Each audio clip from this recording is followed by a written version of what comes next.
bonjour à tous. Je suis ravie d'inaugurer cet après-midi de table ronde sur la scène ouverte du village des exposants. On va commencer tout de suite par vous parler d'inclusion, ou devrait peut-être dire d'inclusivité. Il y a quelques années, au sein des entreprises, on parlait uniquement de diversité et maintenant on lui accole un nouveau concept qui évolue sans cesse. Alors les mots évoluent vite, mais on verra que ce n'est pas qu'une histoire de tendance, loin de là, si ce n'est peut-être une vague d'entraînement collectif qui suit aussi l'air du temps, les mobilisations sociales, les attentes de la société et qui perçoit différemment le travail. On veut plus d'égalité, plus de respect, plus de sens aussi, plus de dialogue, plus de bienveillance. Et parce qu'on sait aussi qu'aujourd'hui, que ce n'est pas forcément antinomique avec la performance. Enjeu et levier d'une création d'espaces plus inclusifs, c'est le nom de cette table ronde et on en parle tout de suite avec 4 invités. Alors je vais aller de gauche à droite quand même pour vous présenter. Dorian Simon-Mélé, bonjour, vous êtes responsable transition à impact à Cage Business School. Philippe Dupéra, bonjour, vous êtes délégué général de l'association Ma Voix qui donne des clés, des codes de la recherche d'emploi à tous les jeunes, vous nous en parlerez tout à l'heure. Marie Larsonneau, bonjour. Vous êtes chef de projet et des partenariats à l'AFMD, l'association française des managers de la diversité. Et enfin, Benoît Perrault, bonjour. Vous êtes consultant formateur, fondateur d'Andy Recrute, un organisme de formation spécialisé sur le recrutement des personnes en situation de handicap. Marie Larsonneau, je vais commencer par vous. À l'AFMD, l'association des managers de la diversité, vous connaissez bien la thématique de l'inclusion. Vous êtes même un pôle d'échange de bonnes pratiques et de connaissances sur le sujet. Est-ce qu'on pourrait peut-être commencer par une définition de l'inclusion? Qu'est-ce que c'est qu'une entreprise inclusive? Et surtout, pourquoi ce mot, on l'entend de plus en plus? Pourquoi on n'en parlait pas il y a quelques années? Alors je pense que pour bien comprendre les enjeux de diversité et d'inclusion, il faut revenir 15 ans en arrière, en 2005, quand la France et notamment la Haute Autorité de lutte contre les discriminations et pour l'égalité, qui est aujourd'hui le défenseur des droits, a défini 10 critères de discrimination. Pour les organisations en France, ça voulait surtout dire gérer les risques, gérer les situations qui pouvaient les conduire au tribunal. Et c'était un cadre légal assez contraignant, qui était déjà obligatoire. Et donc beaucoup d'organisations ne voulaient plus avoir une approche strictement défensive. Elles ne voulaient pas seulement lutter contre les discriminations, elles ont voulu promouvoir la diversité en leur sein. Et donc ces organisations ont mis en place des politiques diversité qui favorisaient l'égalité professionnelle entre les femmes et les hommes, qui agissaient pour l'inclusion des personnes en situation de handicap ou géraient la pyramide des âges, par exemple. Puis il y a eu des jurisprudences sur ces sujets. Et des gens aussi ont manifesté leur mécontentement face à l'accès aux droits, face à l'accès à la formation, face au manque de représentativité et de représentation dans la société. Et c'est pourquoi les organisations ont arrêté de parler de diversité au singulier pour parler de diversité au pluriel, en s'intéressant à des questions d'orientation sexuelle, d'identité de genre, à l'apparence physique qui ne correspondrait pas à la norme, ou bien aux opinions religieuses, politiques, philosophiques qui pouvaient être différentes évidemment d'une personne à l'autre. Et donc ces organisations, elles ont par la suite voulu changer aussi de paradigme parce qu'il y a aujourd'hui 25 critères de discrimination, bientôt un 26e, et comme elles ne veulent pas passer leur temps à courir derrière les critères de discrimination, elles ont développé la notion d'inclusion. Cette notion d'inclusion, eh bien, c'est la capacité d'une organisation à créer les conditions, à créer les espaces inclusifs qui permettront à chacun et à chacune de se sentir accepté tel qu'il ou elle est. Et qu'est-ce qu'elles ont, donc les entreprises, à gagner, si je puis dire, à devenir plus inclusives? Quel est l'intérêt, si ce n'est d'être réglo pour la loi et de ne pas courir après ces critères de discrimination? Est-ce qu'elles ont un enjeu quand même? Qu'est-ce qu'elles ont à y gagner? Alors je pense qu'il y a des enjeux évidents de performance que beaucoup d'entre vous à cette table reviendront forcément dessus. Moi, je pense surtout qu'il y a aussi trois incitants en France qui obligent ou invitent fortement les organisations à aujourd'hui se saisir de ce sujet. Le premier incitant, c'est bien sûr la loi, je viens de l'évoquer. Il y a aussi tous les mouvements sociaux qui ont existé jusqu'à présent, et puis toutes les initiatives inter-organisations qui invitent les organisations, les entreprises, notamment les employeurs, à adopté une politique de diversité et d'inclusion. Le premier, donc la loi, on l'a vu, c'est ce que définit la loi dans l'espace public et dans toutes les situations où il est interdit de discriminer.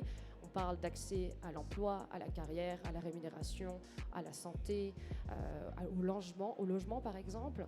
Et donc les lois qui nous intéressent concernent principalement en France l'égalité professionnelle entre les femmes et les hommes, l'inclusion des personnes en situation de handicap et l'obligation notamment aussi de former au recrutement non discriminatoire, en tout cas la non-discrimination dans les pratiques de recrutement. Ça, c'est le premier incitant. Le deuxième incitant, ce sont tous les mouvements sociaux qui ont existé jusque-là. Donc, on se souvient dans les années 80 des premières Gay Pride et des marches des fiertés. On se souvient dans les années 90 les violences urbaines et périphériques qui ont fait que beaucoup d'incendies de voitures ont eu lieu. En 2012, les marches des fiertés aussi, la marche pour le mariage pour tous, pour le mariage homosexuel. Il y a plus récemment les mouvements MeToo, Balance ton port en France, sur les questions d'égalité femmes-hommes et de lutte contre le harcèlement. Même année, en 2017, la manifestation des Gilets jaunes. Puis encore dernièrement, les émeutes du mouvement Black Lives Matter sur les questions de racisme. Donc ça, c'est le deuxième incitant. On voit bien qu'il y a de plus en plus de prise de conscience et de mécontentement aussi de la part des populations. Puis enfin, le dernier incitant, c'est effectivement toutes ces initiatives inter-organisations qui existent, inter-entreprises, inter-associations, et qui invitent les organisations à rejoindre le mouvement des entreprises inclusives. Et notamment, quelques exemples concrets. Donc, il y a des labels, bien sûr, il y a des chartes qui existent, des initiatives comme celle que la FMD a pu porter avec ses 170 adhérents. C'est par exemple l'initiative Stop au sexisme ordinaire au travail, qui est née de 3 entreprises à la base, L'Oréal, Accor et EY, et qui permet de mettre en commun des bonnes pratiques et de mutualiser les efforts pour lutter contre le sexisme ordinaire au travail. Donc aujourd'hui, on a 150 signataires, bientôt on en aura 200, donc c'est la preuve qu'il y a aussi un engouement pour les organisations à se saisir de ces sujets. Un autre exemple d'initiative inter-organisation, c'est la semaine de l'entreprise responsable et inclusive que l'on organise chaque année avec le MEDEF et qui a pour objectif de rassembler tous les acteurs qui œuvrent sur les champs de la RSE, de la diversité et de l'inclusion pour créer un événement où tous ces acteurs, là aussi, créent des synergies et proposent à l'ensemble des employeurs, mais pas que, aussi aux citoyens, eh bien, de s'informer sur ces sujets. Et typiquement, cette année, en 2022, on avait plus de 6000 personnes qui ont participé à la semaine de l'entreprise responsable et inclusive sur l'ensemble du territoire, avec plus de 115 partenaires. Des entreprises, des associations, des entreprises d'insertion, des entreprises à mission, des fédérations professionnelles. Donc voilà, il y a tout un tas de bonnes raisons finalement pour les organisations de rejoindre ce mouvement. Et on le voit, c'est de plus en plus prégnant. Il y a de plus en plus d'organisations qui rejoignent aujourd'hui la FMD parce qu'elles partent soit de zéro, soit parce qu'elles tentent de répondre justement aux obligations légales, ou tout simplement parce qu'il y a des enjeux concurrentiels aujourd'hui à être beaucoup plus attractifs sur le marché vis-à-vis de ces sujets-là notamment. Et comment on calcule, comment on peut mesurer l'inclusion, et est-ce qu'on peut du coup mesurer l'impact d'une politique d'inclusion dans une entreprise sur les résultats d'une entreprise par exemple? Est-ce qu'il y a déjà des études qui montrent ce lien-là, ou alors on défriche? Alors, il y a plusieurs manières de mesurer aujourd'hui. On mesure soit la diversité, donc une approche plutôt quantitative, où on va essayer de regarder les différents publics que l'on a dans son organisation, donc notamment avec ce qui est légalement possible de mesurer, bien sûr. Après, il y a justement aussi la mesure des perceptions et des ressentis qui nous permet d'aller un petit peu plus loin. Ça permet à la fois de se dire, de quantifier éventuellement, de catégoriser, même si j'aime pas le terme, c'est d'essayer de comprendre un petit peu plus comment est composé finalement nos effectifs dans notre organisation. Donc ça, c'est une approche qui peut être sur une démarche volontaire, où on va demander concrètement aux gens s'ils se sentent appartenir à telle ou telle catégorie. Ça, c'est une chose. Et donc, c'est souvent très anonyme. Enfin, ça doit être anonyme. Donc, ça ne nous permet pas, en soi, d'aller enfreindre le RGPD et d'aller dire cette personne est de telle nationalité, de telle origine, de telle orientation sexuelle, à telle conviction politique ou autre. Ça, c'est une chose. L'autre chose aussi sur la mesure des perceptions, ça nous permet aussi de savoir si toutes les actions qu'une organisation met en place sont perçues comme efficaces. Par exemple, si vous tentez, autant que faire se peut, de promouvoir l'égalité salariale et vous avez un tas d'actions pour y parvenir, si par exemple les femmes, et en partie les femmes dans votre organisation sont persuadées qu'elles vont tout le temps être moins bien payées que les hommes, alors vos actions sont en vain. Donc il faut vraiment aussi aller mesurer l'impact et le ressenti des actions que met en place l'organisation pour s'assurer qu'elles sont efficaces. Après, est-ce qu'on peut effectivement évaluer? Alors oui, il y a des labels, il y a des audits qui permettent d'approfondir sur les processus internes, qui permettent d'avoir des pistes d'amélioration. Et puis bien sûr, il faut regarder aujourd'hui ce qui se passe dans les jurisprudences. C'est comme ça aussi qu'on sait quand des cas de discrimination ont été avérés dans les organisations. Benoît Perrault, je voulais vous entendre sur la question de l'efficience, de la performance des entreprises, puisque sur votre site Andy Recrute, il y a une phrase qui m'a interpellée. C'est la phrase d'accroche, c'est écrit en gros en rouge, donc c'est assez facile, on ne peut pas la louper. Vous dites « Le handicap, une promesse de performance, un atout à saisir pour votre structure ». Qu'est-ce que ça veut dire? Est-ce que en accueillant des personnes en situation de handicap, on a la certitude qu'on va avoir une croissance, une performance améliorée? Alors je caricature bien évidemment, mais qu'est-ce que ça veut dire concrètement? En quoi une politique d'inclusion peut être intéressante pour l'entreprise aussi en termes de performance? Merci. Alors je vais reprendre effectivement ce qu'évoquait Marie, c'est que on commence déjà par aller au contact, donc on parle d'audit, j'aime pas trop le mot non plus, aller à la rencontre des équipes pour comprendre en fait leurs besoins opérationnels. Et la mise en place d'une politique handicap, elle s'axe avant tout sur cette réponse opérationnelle, sur laquelle on va imaginer ensuite y répondre avec la notion de handicap. Et la bonne nouvelle, c'est que le handicap va couvrir tous les champs de la RSE, que ce soit l'environnement, que ce soit l'égalité homme-femme, on en parlait tout à l'heure, le champ du handicap à plus forte raison, et qu'il y a en plus des leviers d'incitation financiers, là pour le coup, ou de structures qui peuvent accompagner l'employeur, parce que c'est autant pour le privé que pour le public, à la mise en place d'actions en faveur du handicap, ok, mais qui est déjà une réponse opérationnelle. Les outils de mesure, il y en a eu quelques-uns déjà qui, en 2017 et 2019, il y a McKinsey et Executive Investment qui ont fait effectivement des études sur les entreprises qui s'engagent sur la diversité. Le premier a constaté 36% d'efficience dans les services. Le deuxième a constaté plus 9% de résultats avant impôt pour les entreprises qui s'y engagent. Et selon vous, c'est dû à quoi? Alors c'est dû à quoi? C'est dû déjà à la première chose, c'est ce que j'évoquais, c'est non pas l'audit mais l'écoute des collaborateurs. Plutôt que de faire des grandes choses dans le domaine, mieux vaut commencer pas à pas au niveau de chacun des services à interroger la réalité. C'est quoi votre boulot? C'est quoi votre environnement? De quoi vous avez besoin idéalement? Et on va essayer d'imaginer ensemble des réponses opérationnelles avec la notion de handicap. Et j'accole vraiment ces deux mots, notion de handicap, parce que si on ne parle que de handicap, on parle des déficiences, ce qui est encore un marqueur très fort aujourd'hui, et on peut le prendre dans quelques sujets que ce soit. Qu'on soit en situation de handicap ou qu'on ne le soit pas, c'est un mot qui n'est pas agréable. Mal vécu, mal interprété, peu importe. Il y a des raisons pour ça, j'en parle dans mes conférences et dans mes formations.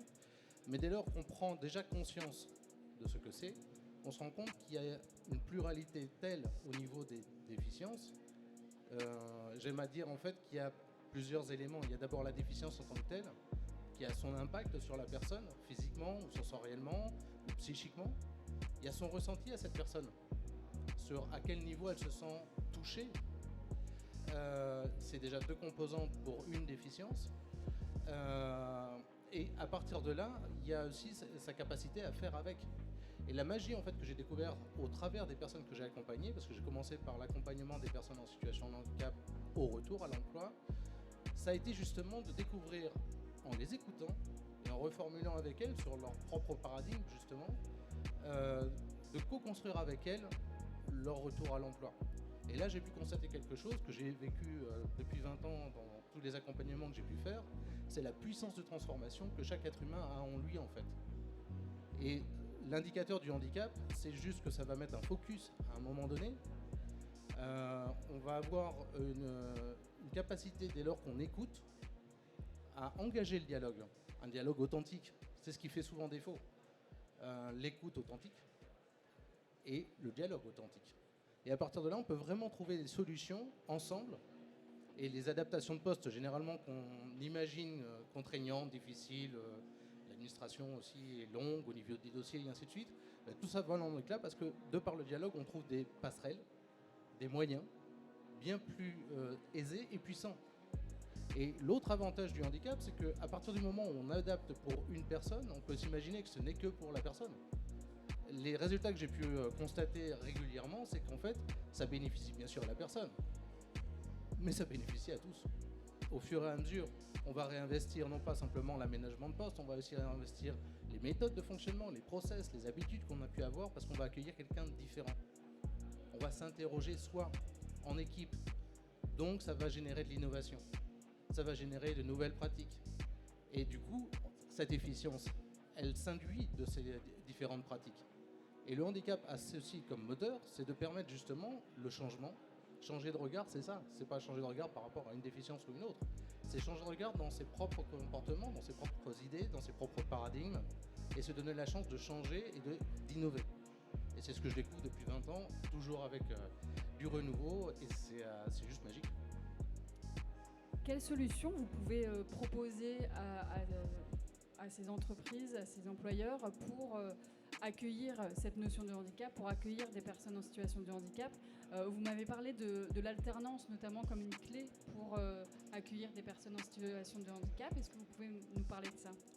Alors oui, l'alternance, c'est pour moi évident, parce que ce qui est souvent donné comme raison et comme frein, c'est les personnes en situation de handicap sont étiquetées peu formées, vieillissantes, plus de 45 ans ou un FRABAC à 85%. Ça, c'était des chiffres, mais qui perdurent encore dans l'imaginaire collectif. Mais ces personnes qui sont un FRABAC, elles ont une expérience professionnelle. Elles ont des repères, elles ont des attitudes, elles ont des compétences. Si on considère qu'au regard du CV, ça ne fonctionne pas, qu'est-ce qui empêche d'apporter une solution de reconversion professionnelle? J'ai travaillé beaucoup, notamment avec le domaine bancaire, où on a travaillé effectivement sur ce domaine-là plus particulièrement, avec Andy Pharmabank. J'ai initié un dispositif au sein de la SNCF, le dispositif en train, où l'idée c'était de répondre aux besoins de recrutement récurrents en sélectionnant des personnes qui n'étaient pas du tout dans le domaine commercial, par exemple, et qu'on allait former un bac pro commerce, quelles que soient leurs origines. Parce que c'est la formation qui va les transformer et qui va leur permettre, par l'alternance, non seulement d'acquérir des connaissances métiers, mais aussi de la pratique et l'acquisition de la culture de la structure. Et là où je suis très heureux au niveau de ce qui s'est passé avec Entrain, c'est que j'ai demandé, avant même d'entamer les démarches de sélection des candidatures, de mise en place pédagogique et ainsi de suite, c'est que la SNCF s'engage à recruter les personnes dès qu'elles ont réussi leur diplôme et qu'elles soient recrutées sans période d'essai, en CDI ou sous contrat cheminot. C'est un engagement fort. Et là, ce qui fait souvent défaut dans les structures, c'est qu'on va parler de handicap, mais on ne met pas les faits en face. On ne met pas la démonstration. Comment voulez-vous qu'une personne se dise « je vais donner à la RH ma RQTH, quel est mon intérêt? Qu'est-ce qui est fait dans la structure pour ?» Et il est important de savoir exprimer, expliquer. Ça, je l'ai fait notamment beaucoup avec Capgemini, puisque j'ai participé à la création de la mission handicap du groupe, qu'on a étalé ensuite sur l'ensemble du territoire. De la même manière, on a engagé des actions concrètes sur lesquelles on a pu donner des curseurs, donc des chiffres là pour le coup, qui ont permis ensuite de donner confiance en interne. Et on a eu notamment des résultats extraordinaires liés à cette communication qu'on faisait sur les faits. Des candidats sans être en situation de handicap qui venaient dans les bureaux de Capgemini, voyaient l'engagement, voyaient ce qui était réalisé. Ah, l'humain est traité ici. Ok, je préfère cette société-là et une autre. Et voilà comment on capte en fait des candidatures que nos concurrents n'auront pas. Donc la performance, elle est liée bien sûr à ce qui se passe quand on adapte un poste, quand on accueille une nouvelle personne. L'onboarding, on pourra en parler des heures. Les entreprises sont encore en difficulté par rapport à ce sujet-là, et pourtant il est simple à mettre ensemble, en phase. Mais c'est du bon sens. Et ce que j'adore en fait dans toutes les politiques handicap que j'ai accompagnées, c'est qu'à chaque fois qu'on revient sur cette idée de bon sens, d'écoute et de dialogue, ça fonctionne. Voilà comment on peut arriver à de l'efficience. Si on veut changer les entreprises, il faut commencer aussi au stade des études supérieures, voire même avant. Ça peut commencer très tôt pour permettre à tous les jeunes de pouvoir accéder à certaines études, à certains postes. Dorian Simon-Mellet, je le rappelle, vous êtes responsable transition impact à Kedge Business School. Comment, dans cette école de commerce, quelles actions vous mettez en place pour assurer plus d'inclusivité dès le recrutement des étudiants? Comment permettre à tous de pouvoir rentrer à Kedge et en plus de réussir ses études? Merci Elsa. Alors, bonjour à toutes et tous. Effectivement, dans la création d'espaces plus inclusifs, moi je vais parler du cas de l'école de commerce. Comment est-ce qu'on peut faire de cet espace, de cet établissement d'enseignement supérieur, un espace plus inclusif avec les différents enjeux? Alors, je vais avoir un propos un peu généraliste, en tout cas, qui va adresser les différents enjeux. Je vais donner quelques exemples, mais l'idée, c'est plutôt d'avoir, nous, l'approche qu'on a choisie à Kedge. Donc, Kedge, qui est maintenant une école à la fois à Bordeaux et Marseille. On a des étudiants de bac à bac plus 5 dans différentes formations. Et du coup, notre approche pour rendre l'école plus inclusive, c'est en 3 temps. Effectivement, comme vous l'avez mentionné, dès le recrutement, en fait, dès l'amont en fait, de l'école, comment est-ce qu'on peut mettre des choses en place. Ensuite, lors du passage entre les murs de l'école, et surtout, j'ai envie de dire, la partie sur laquelle je viens inciter, c'est derrière, une fois que les étudiants sont formés, une fois qu'ils sont dans la vie active, comment ils vont participer à transformer les organisations ou bien à monter des organisations en fait, eux-mêmes qui sont plus inclusives. Alors si je reviens sur le premier bloc, comment nous on met des choses en place pour justement favoriser une plus grande inclusivité dans nos promotions d'étudiants. Bon, le grand enjeu évidemment lorsqu'on parle d'école de commerce, c'est bien souvent le coût de la formation. Les coûts des formations sont de plus en plus élevés. Et du coup, à l'inverse, nous on a un enjeu pour de plus en plus avoir des promotions de plus en plus inclusives, de rendre ces formations accessibles. Donc, ce qui est beaucoup développé, ça a été mentionné, c'est évidemment l'alternance. On a maintenant un peu plus de 2000 étudiants chaque année qui sont sous contrat d'alternance. Donc nous, en amont, on fait ce travail de développer des partenariats avec des entreprises afin que, justement, grâce à l'alternance, le coût de la scolarité soit nul pour les étudiants qui obtiennent un contrat en alternance, ce qui nous permet de diversifier les promotions. Savoir que la moyenne d'étudiants boursiers en école de commerce en France, c'est à peu près 15%. Donc il y a un vrai enjeu. Il y a certaines écoles, je vais citer l'ESSEC par exemple, qui l'année dernière est arrivée à 22-23%, mais c'est vraiment les meilleures écoles qui arrivent à ces pourcentages-là en fait. Donc on a une marge de progression. Une première chose, c'est développer l'alternance, donc développer, on va dire, des partenariats un peu structurants. Et une autre façon de faire aussi, alors qu'on fait à plus petite échelle, c'est développer des modes de recrutement un peu différents. Au lieu du concours classique, donc de l'écrit, et ensuite un entretien oral comme il est fait pour les étudiants sortant de classe prépa depuis longtemps, on a mis en place une école entrepreneuriale depuis 2 ans maintenant. C'est une petite promotion, c'est 50 étudiants chaque année qui, eux, sont recrutés en sortie de bac. Enfin, le prérequis est d'avoir uniquement le bac et d'avoir un projet d'entrepreneuriat, un projet d'entreprise. Et le mode de recrutement, il n'y a pas un passage d'examen par écrit, etc. C'est un entretien. Qui s'inspire du monde professionnel, en présence d'entreprises, en présence de membres de l'école, en présence aussi d'entrepreneurs. Et donc voilà, on essaie aussi un petit peu de diversifier les codes de recrutement sur cette phase amont pour avoir des profils, en fait pour que l'école puisse accueillir les profils les plus diversifiés possibles. Ça, c'était la phase amont. Ensuite, une fois au sein de l'école, on a deux leviers à actionner. Les temps forts de sensibilisation, comment faire de l'inclusivité un enjeu important pour tous nos étudiants. Cette année, on a fait notre rentrée pour tout programme autour du thème justement de l'inclusivité en mettant tout de suite, dès leur première semaine sur le campus, des éléments avec notamment des notions comme les stéréotypes, les préjugés, les discriminations, mais aussi des notions un peu plus complexes comme l'intersectionnalité, directement, on va dire, dans le programme de la semaine de rentrée des étudiants pour que ce soit un enjeu, que ce soit mentionné. Voilà, ça fera partie de votre programme. Ça fait aussi partie de nous, ce qu'on veut faire passer en tant que structure pédagogique. Donc, on souhaite que le cadre dans lequel vous allez évoluer au sein de l'école sur le campus se fasse dans ces règles-là et avec ces notions-là. Ça, on le met dès le départ. Et derrière, c'est d'avoir des dispositifs d'accompagnement un peu au cas par cas. On en a 3 qui permettent justement d'accompagner certains étudiants en fonction de leurs besoins. Il y en a, le premier s'appelle le service bien-être à étudiants, un accompagnement dédié notamment en cas de soucis financiers qui peuvent arriver au cours d'une scolarité. Certains étudiants nous rejoignent la première année, tout va bien au niveau financier, mais bon, une scolarité c'est 2, 3, 4 ans parfois. Et là, dans ce cas, les difficultés peuvent arriver. Dans ce cas, on a un suivi personnalisé avec de la mise en place de bourses notamment.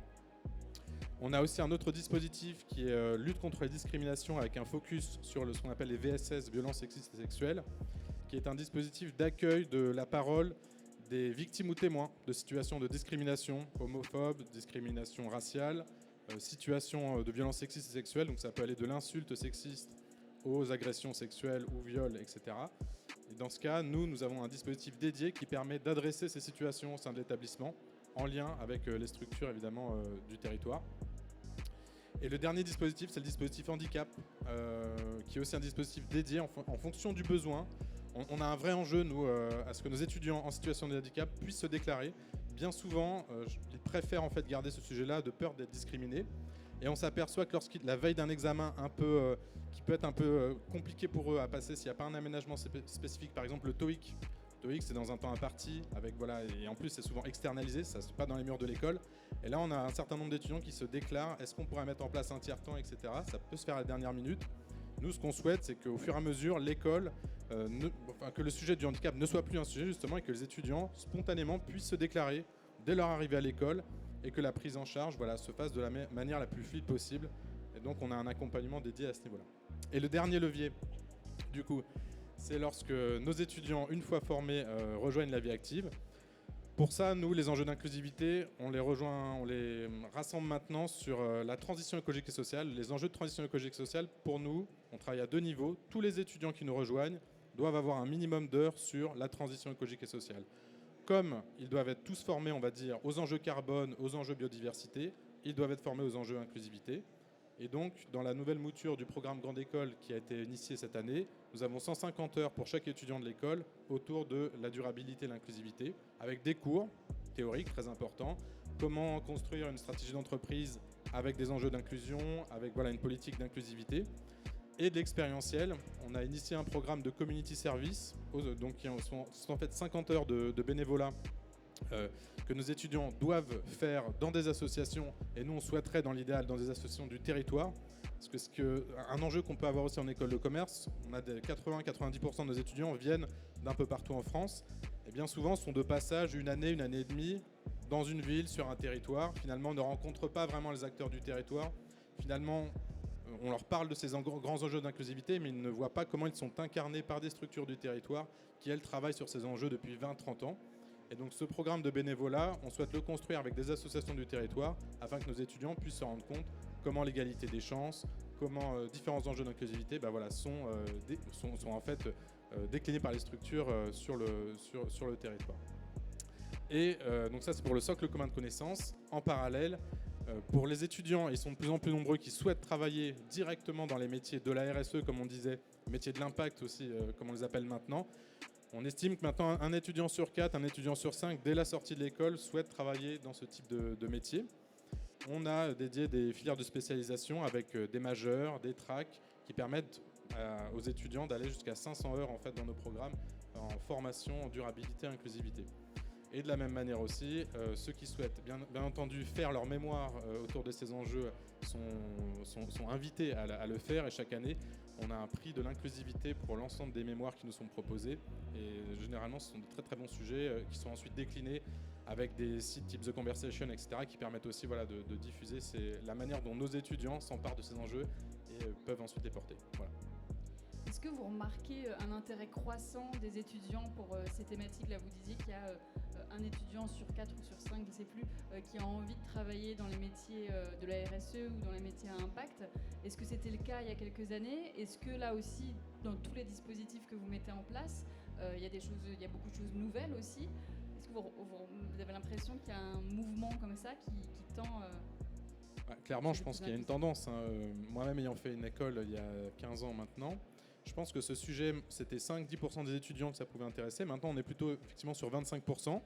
Et la tendance est croissante. Et donc, évidemment, que On n'est plus seulement sur des sujets de niche avec un master qui parle d'environnement ou de RSE, on est vraiment sur du socle commun et repenser l'ensemble des programmes avec ces enjeux-là. C'est ce qu'on a fait. Alors je donne souvent, c'est plutôt un exemple sur la partie environnement. On a un cours de macroéconomie classique qui était dispensé depuis 15 ans. Il a été repensé cette année, c'est un cours de macroéconomie écologique qui met en question des notions telles que le PIB, la croissance, etc. Donc des notions un peu admises d'économie orthodoxe qui maintenant sont pensées avec des critères un peu plus hétérodoxes. Et c'est une demande des étudiants d'avoir ces éléments critiques. Nous, ce n'est pas notre rôle de dire vraiment aux étudiants c'est ça ou ça, mais c'est de mettre sur la table des enjeux qui permettent de développer leur esprit, et des outils qui permettent de développer leur esprit critique. Et une fois en responsabilité dans les entreprises ou une fois qu'ils auront construit, qu'ils auront monté leur organisation, pourquoi pas, justement de mettre directement au cœur ces enjeux-là. Et on remarque aussi que c'est maintenant une attente des entreprises qui nous demandent justement d'avoir des étudiants qui apportent de nouvelles idées sur ces enjeux-là et qui les aident en fait à justement repenser leurs pratiques. C'est aussi des thématiques qui sont portées par les nouvelles générations. Et justement, Philippe Dupeyrat, vous, les nouvelles générations, ça vous connaît? Quelle transition? J'ai l'ambition de croire que j'en fais encore partie, mais... Oui, bien sûr, mais vous vous adressez quand même avec Ma Voix à des gens qui sont plus jeunes que vous, je crois. Je sais pas. Oui, Ma Voix, on est une association qui accompagne les jeunes qui n'ont pas les codes vers la recherche d'emploi. Donc, très concrètement, ce qu'on fait, c'est que très souvent, si j'ai pas les codes, j'ai pas le réseau, j'ai pas le bon diplôme, la recherche d'emploi, je la résume à une chose. Je vais sur Indeed, j'envoie 400 candidatures, j'ai 0 réponse, je me sens nul, et puis je vais m'arrêter, quoi. Et donc là, notre principe, c'est de se dire, il y a quand même un sacré paradoxe en France. Il y a d'un côté 1 500 000 jeunes qui ne sont pas en emploi, pas en formation. Vous savez, il y a un acronyme, les NEETs, les jeunes qui ne sont pas en emploi, pas en formation. Et de l'autre côté, vous avez des structures associatives qui font du super bon boulot, mais qui n'arrivent pas à les capter. Qu'est-ce qu'on fait? On va les chercher de manière inclusive, et c'est le thème vraiment de la table ronde, et on leur parle selon leur code. Donc ils sont où ces jeunes-là? Il y a un jeune sur 2 qui passe plus de 3 heures par jour sur TikTok, sur Instagram, sur tous les nouveaux réseaux sociaux. 3 heures par jour, c'est 1/8 de son temps. Et aujourd'hui, les associations, elles ne vont pas les chercher. L'institutionnel, ils ont du mal aussi à être légitimes là-dessus. Donc on va leur parler d'emploi, parfois sous le ton de l'humour, parfois sous le ton de 3 conseils pour t'aider à, et on essaye de capter leur attention. Une fois qu'on a fait ce premier travail, ils vont venir sur notre plateforme, je vous invite à la regarder, mavoix.org, et en arrivant sur la plateforme, le premier message qu'on va leur dire, c'est la recherche d'emploi, justement, ça ne se résume pas à l'envoi de candidatures massives non adressées. Il y a 4 étapes autour de ça. La première, c'est se connaître, savoir ce que je veux faire. On en parlait pas mal à l'instant. Savoir ce que je vaux aussi. Et donc, c'est se connaître. La deuxième étape, ça peut passer par la formation. Alors nous, toutes nos formations, elles sont 100% gratuites. Elles sont professionnalisantes, c'est-à-dire qu'il y a un job à la clé dans plus de 75% du temps et sous 6 mois. Et donc pour certains, il y a vraiment une notion de reconversion qui peut être mise en avant. La troisième étape, ça va être autour de savoir postuler. Postuler, c'est un art, sur le fond, sur la forme. Et donc là, on va trouver des solutions qui vont permettre d'aider autour du CV, sur le fond, sur la forme, trouver un professionnel qui m'accompagne, savoir me créer un réseau en partant de rien, etc. Et puis la dernière étape, c'est j'ai la chance d'être convié en entretien. Super. On sait pourtant que l'entretien exacerbe les inégalités. Si j'ai pas de réseau, si j'ai pas de diplôme, souvent je me prépare pas du tout. Et donc dans ce cas-là, on va faire quelque chose, on va proposer des solutions pour avoir la capacité de convertir. Et cette thématique justement de l'inclusion, en fait, elle commence vraiment dans la recherche du premier emploi, dans l'éventuelle reconversion si j'étais dans des métiers qui me plaisaient pas ou j'ai un changement dans ma vie et j'ai envie de me reconvertir. Et l'idée, c'est vraiment de donner les codes à ceux qui les ont pas et qui lèvent la main. Donc on est très focalisé sur les nouveaux réseaux sociaux, le mobile et la vidéo comme vecteur d'inclusion, puisque c'est ce qui prend. Et je dirais, aujourd'hui, les solutions sont là, elles existent, il y a beaucoup d'associations. Il y a 87% d'associations qui disent les réseaux sociaux, par exemple, c'est une super manière d'aller toucher notre public. Il y en a que 7% qui en font leur priorité stratégique. Ma Voix, donc, pour bien comprendre, c'est une plateforme en fait qui permet de créer du lien entre les jeunes et des des outils, des associations qui existent, des associations qui proposent des outils qui existent déjà, et de leur dire, regardez, en fait, ce que tu cherches, c'est ça, ben, ça existe, c'est là. C'est ça, vous faites le lien entre des associations qui cherchent les jeunes et des jeunes qui cherchent une solution. Exactement, on débloque la recherche d'emploi. Alors associations, services publics aussi, et également des organisations qui proposent du contenu gratuit de qualité. Je pense à par exemple Open Classroom, formation 10 heures en ligne, savoir se créer un réseau. Ce qu'on essaye de faire avec Ma Voix, c'est en fait la recherche d'emploi, elle est multifactorielle, enfin les raisons pour lesquelles j'y arrive moins que d'autres, et du coup on essaye de traiter de manière chirurgicale et de proposer des plans d'action en disant toi ton problème c'est que tu n'arrives pas à avoir d'entretien, on va essayer de travailler cette partie-là, et on a tel et tel partenaire qui vont t'aider, par exemple We Take Care qui va t'aider à faire un retour sur ton CV, CV Designer qui va t'aider à avoir un CV plus propre, et puis d'autres qui nous disent non moi j'ai vraiment envie de me reconvertir, et là on va proposer des formations, certains autour de la transition écologique, d'autres autour des nouveaux métiers du numérique, d'autres autour des métiers manuels qui payent bien et qui apportent je dirais une capacité à se projeter, et vraiment on va faire un diagnostic personnalisé. On n'est pas qu'une plateforme d'orientation, on a beau être 5 chez Ma Voix, avoir touché environ 30 000 jeunes en 2 ans, parmi ces 5 personnes il y a vraiment une experte de l'orientation, et elle est là pour écouter, elle est là pour motiver les jeunes qu'on récupère parfois cabossés, parce que la recherche d'emploi c'est quand même violent, et quand on n'a pas de réponse, ou quand on a que des réponses préformatées avec 2 lignes, ouais super Philippe, merci beaucoup pour ta candidature, malheureusement tu corresponds pas, au bout d'un moment en fait on commence à douter de soi, alors que la première chose qu'on essaie de dire, c'est la recherche d'emploi, ça prend du temps, pour certains ça prendra encore plus de temps, et donc c'est un marathon, et c'est normal en fait d'envoyer 50 candidatures et d'avoir une offre à la fin. Et donc on accorde aussi une part importante à l'humain de 2 manières. Premièrement, notre expert d'orientation qui fait des visios au quotidien, et honnêtement entre un visio et se voir en réel, pour les nouvelles générations, voilà, c'est presque la même chose. Et puis deuxièmement, les solutions qu'on apporte, elles ne sont pas qu'en ligne, elles sont pour certaines hybrides, pour d'autres elles sont même 100% en présentiel, et donc on croit beaucoup à cet aspect, alors je ne sais pas si c'est une invention, mais un peu figital, c'est-à-dire physique et digital. On n'est pas du tout à penser qu'une plateforme 100% en ligne, débrouille-toi, ça va tout régler. Mais en tout cas, notre objectif c'est, ok, je lève la main, ma situation ne me convient pas, j'ai entre 16 et 35 ans et je cherche du boulot. Et ben nous on a des solutions, on va te proposer et toi tu vas disposer. Des solutions gratuites, je crois que vous l'avez déjà dit, mais c'est vrai que c'est aussi important parce que c'est ça aussi qui rend vraiment cette solution accessible à tous et donc plus inclusive. J'ai une question pour vous 4, on verra qui répond. Est-ce que pour vous, l'entreprise inclusive, c'est nécessairement l'entreprise de demain? Est-ce que ça va venir de soi avec les nouvelles générations qui ont envie aussi de ça, qui ont d'autres aspirations? Ou est-ce qu'il faut quand même rester vigilant parce qu'on ne sait jamais, un retour en arrière, on n'est jamais à l'abri d'un retour en arrière? Alors c'est une question peut-être un peu difficile à répondre en 5 minutes, mais... Alors à mon avis, oui, on va vers ça, nécessairement, pour plusieurs raisons. La première, ça a été le Covid, qui a amené chacun en fait à rester chez soi, à retrouver en fait un rythme différent, de retrouver j'ai un conjoint, j'ai des enfants, j'ai un boulot, est-ce que ça me plaît?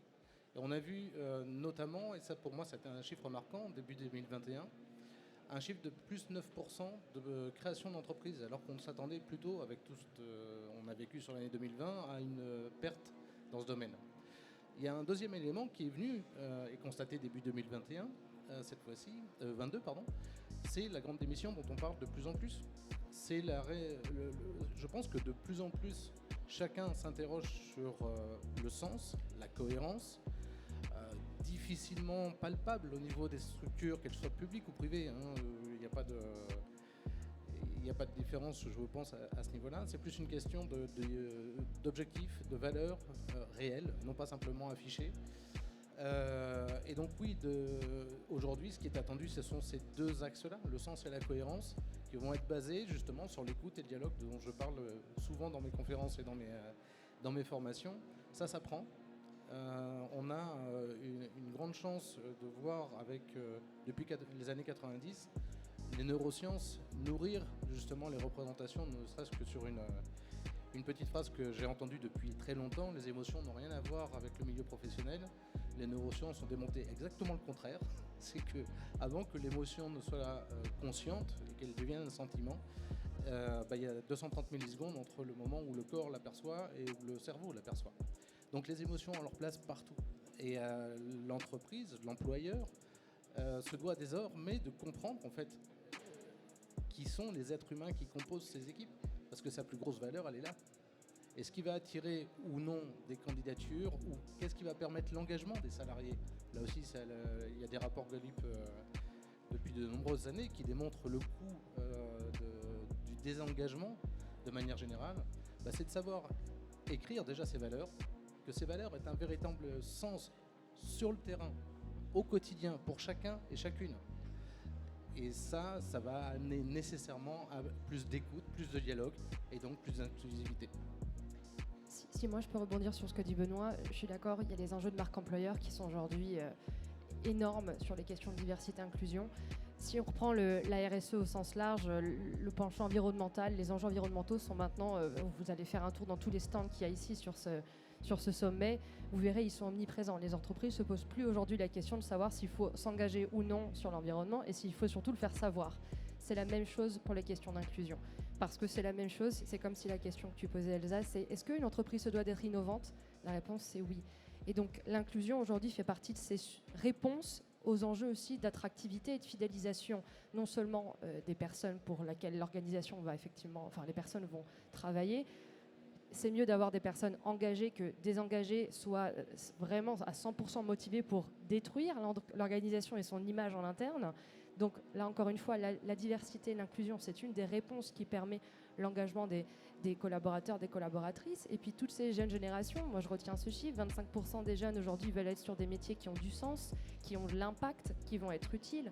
Donc les organisations, si elles ne sont pas prêtes à avoir ces métiers-là, ces process-là, cette réponse-là à apporter à la société, parce qu'elles ne sont pas conscientes de leur rôle sociétal, social et environnemental, alors ce sont des organisations qui sont vouées à disparaître dans le temps. On parle bien là de développement durable, de sustainability en anglais, cherchez le mot, je ne sais pas, il est venu en espagnol en premier, mais dans tous les cas, ça fait partie aujourd'hui de l'innovation, de la performance, le devenir des organisations au sein d'une société. Donc la réponse, c'est oui, on ne pourra pas passer outre l'inclusion dans les organisations. Je pense que c'est le sens de l'histoire. Il y a une pression, je dirais, des financeurs, il y a une pression interne. Et je vois qu'il y a pas mal de jeunes ici. Et cette pression, elle vient vraiment des jeunes générations. Nous, on le voit, en tout cas au quotidien, dans les jeunes qu'on accompagne et qu'on coach. Après, c'est pas parce que c'est le sens de l'histoire qu'il n'y a pas des soubresauts. Si jamais on rentre en cycle de crise économique, les budgets innovation, les budgets RSE, c'est les premiers qu'on fait sauter avec la com. Et donc je pense que le message que j'ai à faire passer là-dessus, c'est que la pression interne notamment, elle doit continuer. C'est l'attractivité marque employeur, elle doit permettre que même dans les temps contracycliques, les temps de crise, en fait, ce ne soit pas le premier sujet que je fasse sauter. On parle de marque employeur et on en parlait juste avant la table ronde. Typiquement pour moi, la marque employeur aujourd'hui, elle est considérée sur les candidats que je recrute. Mais en fait, la marque employeur, pour moi, elle commence plus tôt que ça. Elle commence à tous les candidats qui se font bâcher de manière automatique par des outils de recrutement. Elle commence par tous les candidats que je convie en entretien, mais ils n'ont pas les codes, ils n'ont pas le diplôme ou le réseau pour travailler leur entretien, et donc ils ont moins de chances d'être pris alors qu'ils pourraient faire le job. Et ça, typiquement, nous, on essaye de travailler là-dessus sur Ma Voix et on voit qu'on est en avance de phase.